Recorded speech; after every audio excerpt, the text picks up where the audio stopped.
और आज एक सवाल जो हम आप तमाम लोगों से पूछ रहे हैं कि आर यू ओके, और यही सवाल आप लोगों से पूछे कि क्या आप अपने आसपास के लोगों से ये सवाल पूछते हैं। ये बड़ा इंपॉर्टेंट है।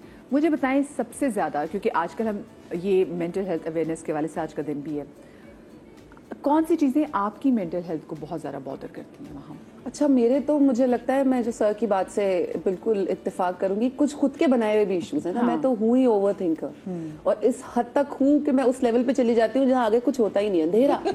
मैं उस लेवल पे पहुंच कर अपने आप को फालतू का स्ट्रेस देती रहती हूँ। तो मेरा तो वो लेवल है। तो मैं तो गलत आदमी हूँ ये सवाल करने के लिए कि आप मुझसे पूछोगे।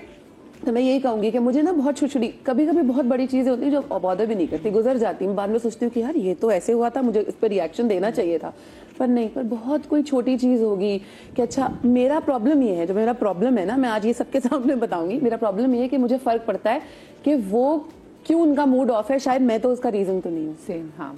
मेरे एग्जीक्यूटिव प्रोड्यूसर ने कहा आप भी सुन लें। हाँ, कि मैं तो रीजन नहीं हूँ। क्यों मदीहा आज ऐसे बैठी थी, कहीं ऐसे तो नहीं कि मैंने कुछ किया है। क्यों मुझे लगता है दूसरे का मूड भी मुझ पर डिपेंडेंट है, तो मैं उसको ठीक करने के चक्कर में अपना मूड भी खराब कर लेती हूँ कि अच्छा ये तो ये मेरा। और ओवर थिंकिंग तो उस हद तक ना कि अच्छा ये कॉफी है, मैं पी लूंगी। हाँ, पीना तो अच्छी बात है, लेकिन पीने के बाद अगर मेरे सर में ये होने लगा और मुझे रात को नींद नहीं आई और फिर सुबह मुझे काम पे जाना है और फिर सुबह मैं काम के लिए नहीं उठ सकी, उस लेवल तक। तो वो छोटी छोटी चीजें ऐसे बॉदर करती हैं मेरे भाई। हाँ, और ये फैजान, और मैं वो जो वर्बल डायरिया होता है ना वो वाला, और जो वो वॉमिट होती है, वर्बल वॉमिट, वो फैजान के साथ ही होती है। फैजान बोलते हैं माम आर यू सीरियस, इस पे क्या तुम्हें सोचना था? मैं बोलती हूँ फैजान क्योंकि हाँ वाकई इस पे तो सोचना बनता नहीं था। और माहम को ये ओवर थिंकिंग, अगर मैं पूछूं तो माहम को इतना ओवर थिंकिंग करना किसने सिखाया? ये कौन सी एज से माहम ने शुरू किया? मुझे लगता है मैं हमेशा से ऐसी हूँ। Every little thing bothers me, it's always been there. और अब वो जैसे जैसे मैं बड़ी हो रही हूँ ना, तो कुछ चीजें बहुत पक्की हो जाती हैं।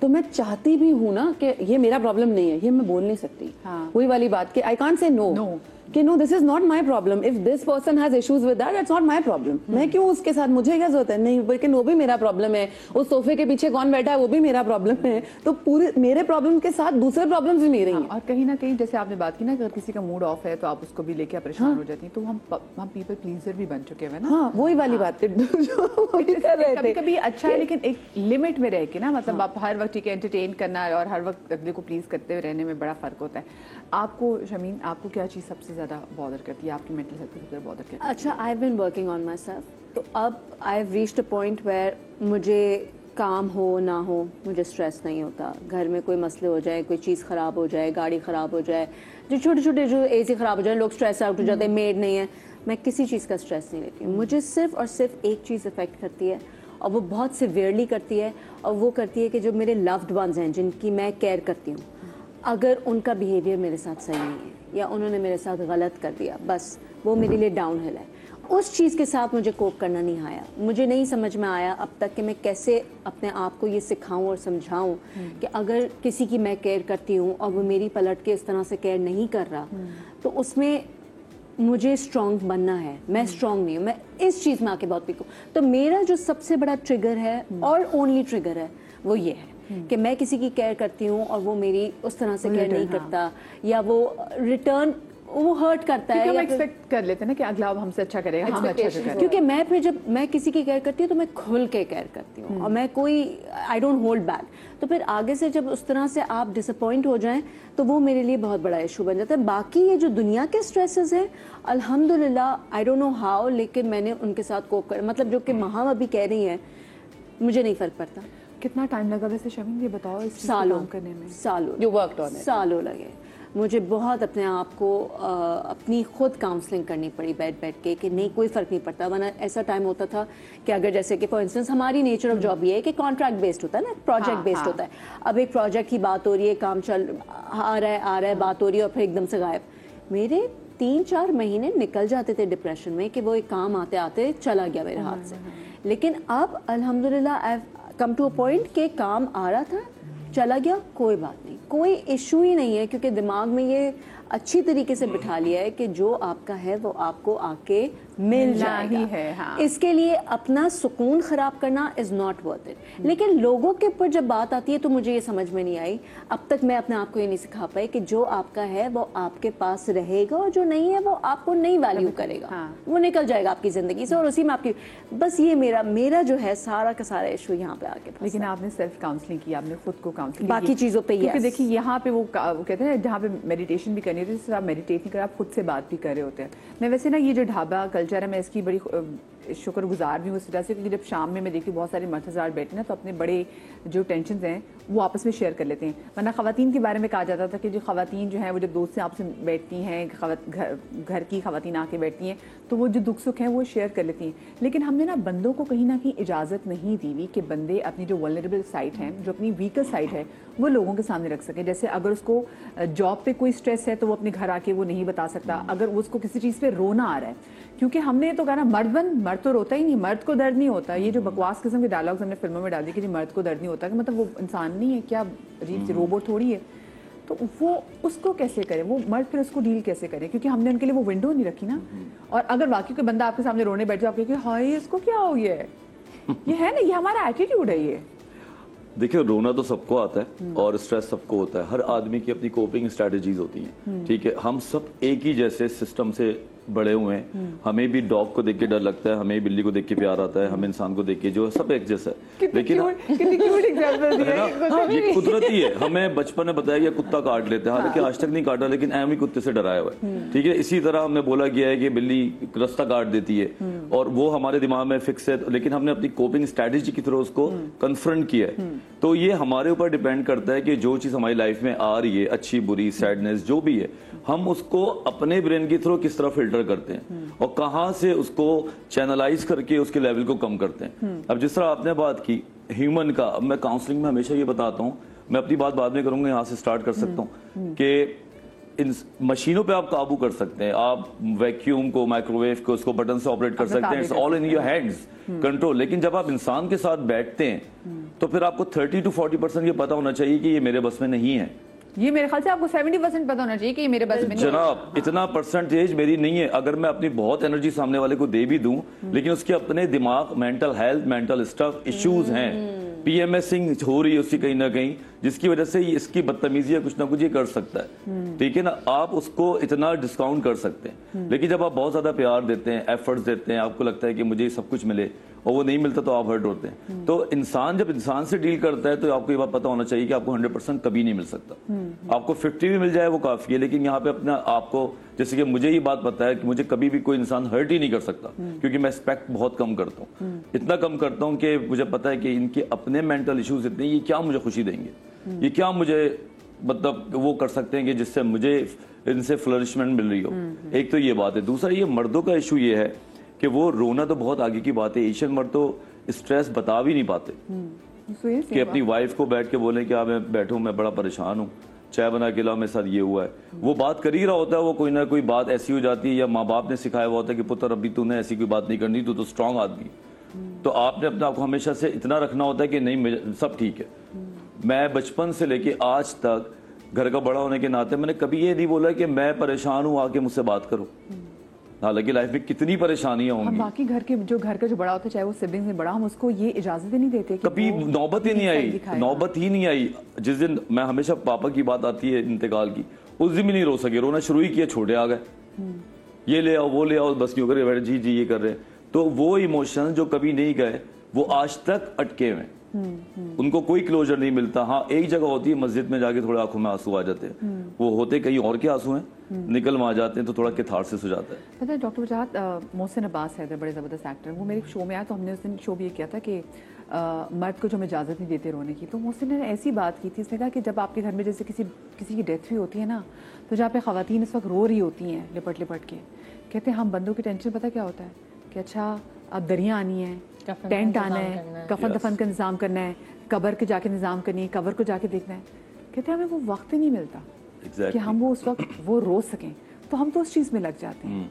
तो ये बहुत सारी चीज़ें जो है ना ये पाइलअप हो रही होती हैं, मतलब ख़वातीन फिर रो लेंगी, बात कर लेंगी, और कहीं ना अभी क्योंकि हमारे ड्रामा से भी हमें रोती हुई औरत ही अच्छी लगती है, हमें वही अच्छी औरत लगती है कि जी जो रो रही होती है ना, तो हम कहते हैं कितनी मासूम है।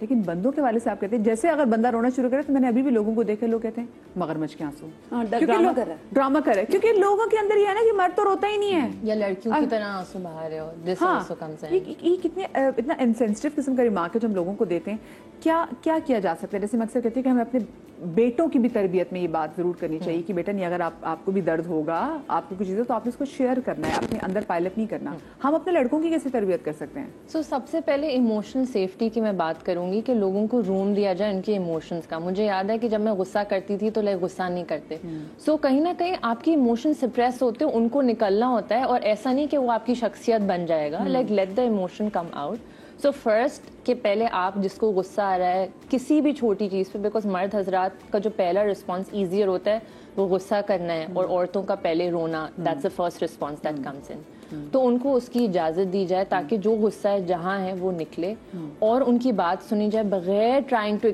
Like lecture. जब भी कोई बात करो कोई आपको लेक्चर देने लग जाता है, यार तुम क्यों रो रहे हो, वो तो है ही ऐसा, भाई उसकी बात सुन लो।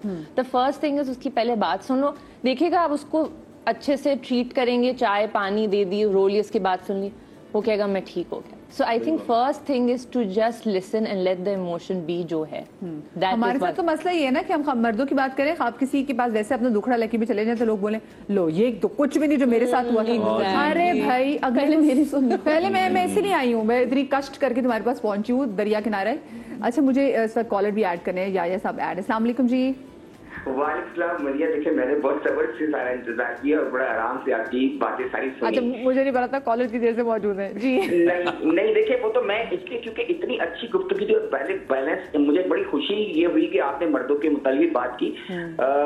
वजाहत भाई ने बहुत सही बात की, मैं भी वजाहत भाई की पॉलिसी पे अमल करता हूँ। लेकिन मैं एक बात बताऊँ, हमारे यहाँ प्रॉब्लम जो है ना सबसे बड़ी, कि हम अपने इर्द गिर्द के लोगों पे नजर रखना चाहिए, हमें घर में नजर रखनी चाहिए। मैं आज आपको बताऊं कि मैं पिछले दिन जो एक डिप्रेशन में था, क्योंकि मैंने खुद भी लोगों को डिप्रेशन से निकाला, तो मेरे बच्चों ने मुझे डिप्रेशन से निकाला, लेकिन हालांकि वो इतने बड़े नहीं है, ठीक है, लेकिन उन्होंने मुझे डिप्रेशन, उन्होंने नोट किया कि अबू आजकल कुछ थोड़ा सा बिहेवियर इनका चेंज है, तो मेरे साथ बैठे कि मैंने नहीं बताना चाहता था उनको बात, लेकिन मैंने बताई, मेरे बच्चों ने मुझसे डिस्कस किया, और I am feeling so relax कि मैं आपको बता नहीं सकता।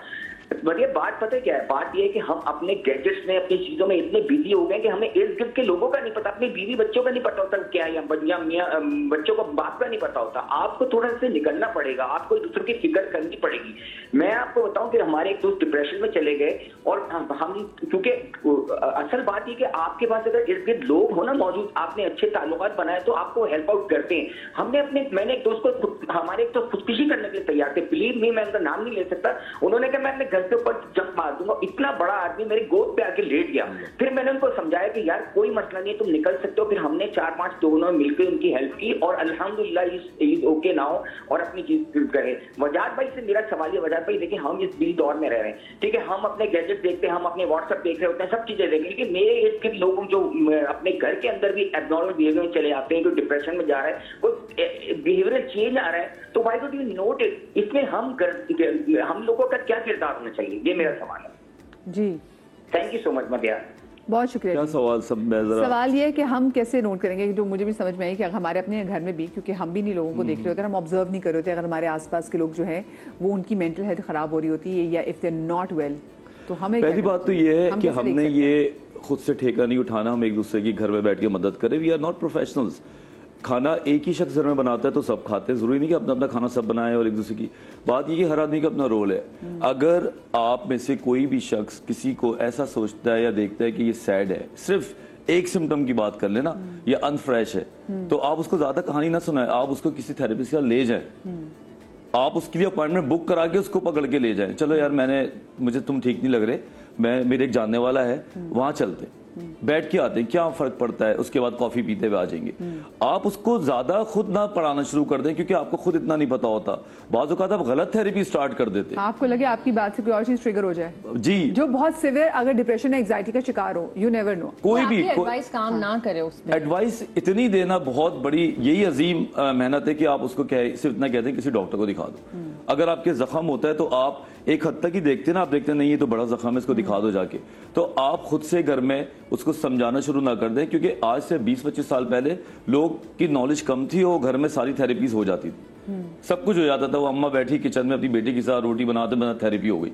हाँ, ठीक है, बात हो गई। अब नहीं है क्योंकि बच्चे भी तेज हो गए, उनको भी काफी चीजें पता है, और माशाल्लाह सब तो ऑनलाइन से लेके क्या नहीं है, अब तो आके खोल रहे हैं सामने चीज आ जाती है। तो उसको आप सिर्फ इतना बोलते हैं कि अगर कोई स्ट्रेस्ड आउट है, कोई रो रहा है, कि नींद पूरी नहीं कर रहा, कोई खाना नहीं खा रहा, किसी का चेहरा उतर गया है, कोई एक्टिविटीज में इन्वॉल्व नहीं है, सिर्फ आप उसको बोलें कि आई थिंक तुम्हें डॉक्टर के पास जाना चाहिए या मैं तुम्हें लेके चलूं, वो इसको 2 हफ्ते में बेहतर कर सकता है। क्योंकि देखिए वाकई चेंजेस आना शुरू हो जाती हैं। आपको क्या लगता है महम कि आम आदमी कैसे, अगर कोई शख्स किसी जहनी तनाव से गुजरा है तो वो उसको कैसे पकड़ सकता है? आपका क्या पैरामीटर है जिसमें आप जज सेल्फ अवेयरनेस बहुत जरूरी है। अगर मुझे कोई चीज बॉदर कर रही है और इस हद तक कर रही है कि मुझे पता है कि it's not right, it is not me, ये मैं नहीं हूँ जो मेरे साथ ये हो रहा है। अगर मुझे गुस्सा, क्योंकि हम अक्सर कहते हैं जी रोना धोना ही डिप्रेशन, कभी कभी आपकी एंजाइटी और डिप्रेशन और स्ट्रेस गुस्से में भी निकल रहा होता है, कोई रीजंस नहीं होते एंड आपका एंगर इतना ज्यादा होता है कि आपको समझ में नहीं आता कि मुझे, बाद में आप शायद रियलाइज करते हो। तो सबसे पहली चीज ये मुझे लगता है कि अगर आपको ये फील हो रहा है कि कुछ बॉदर कर रही है चीज, तो पहले तो आप उसको खुद समझो कि हाँ मेरे साथ ये मसला है। और हमारे साथ सैडली कहूंगी कि ये प्रॉब्लम है कि अगर हम बोलेंगे कि आप कोई साइकोलॉजिकल हेल्प ले लो, तो वहाँ वो अपने आप से सेल्फ डाउट में चला जाता है कि क्या अब मुझे डॉक्टरों के पास जाना पड़ेगा इस चीज़ के लिए, अरे कुछ नहीं है। और अगर मैंने अपने किसी क्लोज इंसान से बात कर ली तो 90% चांसेस ये हैं सैडली कि वो आपको आगे से बोलेंगे अरे कुछ नहीं होता, नमाज पढ़ो, अल्लाह का शुक्र अदा करो, ऐसे ही नाशुक्रे हो रहे हो तुम। और वो आपको जज भी कर सकते हैं। हाँ, आपको ये डर भी होता है। और जरूरी नहीं है कि वो इंसान पढ़ा लिखा ना हो इसीलिए वो ऐसी बातें कर रहा है। बहुत सारे ऐसे पढ़े लिखे लोगों को मैं जानती हूँ, मेरे दोस्तों में भी ऐसे हैं कि जिनसे आप बात करोगे और आप उनको एक बेसिक चीज बोलोगे कि यार ये ऐसे हो रहा है, तो I think he needs help या आई नीड हेल्प, तो कुछ नहीं होता, इन चीजों को इग्नोर करो, अल्लाह का शुक्र अदा करो। किस चीज की कमी है तुम्हें? नहीं, कमी की वजह से नहीं है, ये मेरे साथ हो रहा है। It's like a chemical imbalancement which is happening in my brain right now, और मुझे इसके बारे में बात करना जरूरी है। तुम मेरी हेल्प नहीं कर सकती, शायद वो मेरी हेल्प कर सकते हैं। हाँ, तो मुझे जाना चाहिए, तो मैं सोच रही हूँ जाने का। शायद हम 5 में से 2 लोग बोलेंगे कि हाँ नहीं यार जाना चाहिए, इट्स गुड। बाकी के 3 लोग बोलेंगे नहीं कुछ नहीं, सजदे लंबे करो ठीक हो जाओगी। नमाज पढ़ना इट्स कंप्लीटली डिफरेंट चीज के। नमाज आपको जरूर लोगों को सुकून देती है। जैसे आपने बात बोली कि मस्जिद में आप कभी जाते हैं तो आपके आंसू निकल आते हैं कि आपको पता है कि अल्लाह ताला आपको जज नहीं करेंगे किसी चीज पे, आप बोल सकते हैं, आप हर चीज, क्योंकि उनको तो ऑलरेडी पता है सब चीजें। लेकिन ये चीज कुछ लोगों के सामने कहना भी बहुत मुश्किल है, ये बात, क्योंकि हमें ये भी डर होता है अगला बंदा हमें जज ना करे। और मैं अक्सर लोगों को देखती हूँ बहुत ज़हनी तनाव का शिकार होते हैं, लेकिन वो कहते हैं हम एक बार डॉक्टर के पास चले गए ना, मुझे आदत हो जाएगी, मुझे आदत, और मुझ पर ठप्पा लग जाएगा। मैं छोटी सी ब्रेक के बाद वापस इस बात गुफ्तगू को यहीं से कंटिन्यू करूंगी, कहीं मत जाइएगा।